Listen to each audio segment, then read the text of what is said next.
I gave a talk to some of you this morning, and I briefly mentioned the story of Steve Jobs and Xerox PARC, and I want to go over it in more detail now because I think it's a beautiful example of this same phenomenon. Xerox PARC was a research and development facility that was built by Xerox in the late 1960s in Silicon Valley. It's a gorgeous, beautiful building up in the hills overlooking Stanford University. And it was built by Xerox at a time when Xerox was the most powerful, one of the most profitable, and certainly the most advanced high technology company in the world. And they went out there and they hired 60 or 70 of the most brilliant PhDs in computer science in the world. And they brought them all to Palo Alto, and they gave them an unlimited research budget. And they said to them, we would like you to reimagine the modern office. Right? And over the course of the next 10 years, that's exactly what all of these geniuses did. Virtually every major innovation that we associate with the personal computer revolution came out of Xerox PARC. The Ethernet was created there.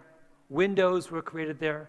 The first word processing program was created there. The laser printer was created there. I could go on and on. But most importantly, the graphical user interface was invented there. Up until that point, when you wanted your computer to do something, you typed in on a command line, right? Very cumbersome process. At Xerox PARC, they invented the idea of you have a mouse, and you would click on an icon on the screen, and presto, that's the computer would do what you wanted.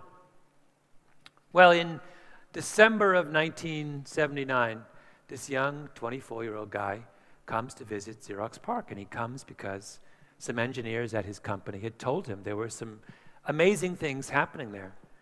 And the young man's name, of course, is Steve Jobs, and his company is called Apple. It's this little struggling startup down the road in a place called Cupertino. And in those days, what Apple made were these very, very crude, very, very simple, traditional computers with a command line. So Jobs comes to Xerox PARC, and they take him on a tour, and they show him all the things they're working on.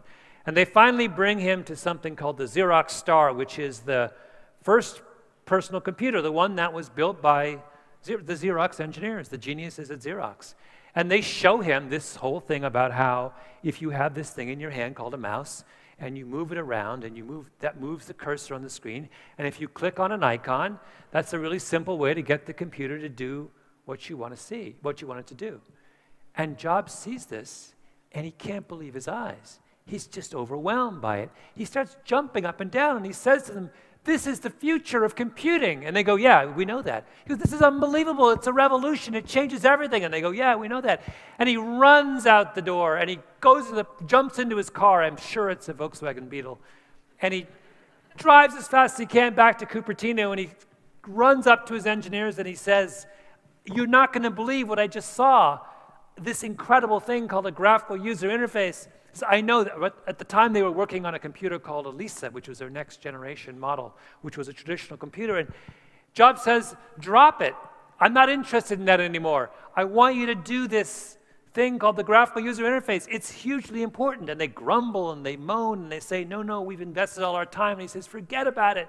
This is the future." And then he goes into Palo Alto and he meets with an industrial designer and he says, "I need you to build me a mouse." And the designer thinks it's this kind of mouse. And he's confused. He goes, No, I mean a thing you move with your hand, because I need something to manipulate the cursor on the screen to make the graphical user interface work. I just saw one at Xerox PARC, but theirs is $300. I need you to make me one for $10. And the guy does that. And within a few months, Jobs takes the the mouse made by that designer, and he links it up with the graphical user interface made by his engineers, and the result is the Macintosh, the most iconic product in the history of Silicon Valley, the product that sets Apple on this trajectory that it's still on today, right? Now, think about that story for a moment. It is the most crucial moment in the history of one of the greatest technology companies of our age. What is it that sets Jobs apart? Is he smarter than the engineers at Xerox PARC? No. They're way smarter than he is. They came up with the mouse and the graphical user interface. He just stole the idea, right? Is he wiser than them? Does he see the future of computing in a way that they don't see it? No. They knew they had invented the future of computing. They were absolutely sure that this was going to be the way all computers were going to work. A few months later, they put out their own computer on the marketplace called the Alto, which was this famous computer, right? No, he wasn't wiser than them. What's the difference between Jobs and the people at Xerox PARC? His sense of urgency. He sees it and he says, this is the future of computing, and I need to make a product based on this now. Not 2 years from now, not 5 years from now, not according to the slow, methodical, thoughtful, careful schedule of the guys at Xerox PARC who had spent 10 years up to that point developing their computer. No, Jobs is interested in doing things absolutely at this very moment. Now, that's hard, right? That's not an easy thing to do. It means you have to go to your own engineers who are on their own schedule, following an idea, committed to a certain way of doing things, and tell them that everything they're doing is wrong. It means you've got to take your company and go on a U-turn, go off in an entirely new direction. It means you've got to say to people, I need you to work weekends and work on holidays and work until midnight until we get this right, until we master this new technology, right? It means that you have to confront a whole way of doing things and thinking about things and change it. That's social risk-taking.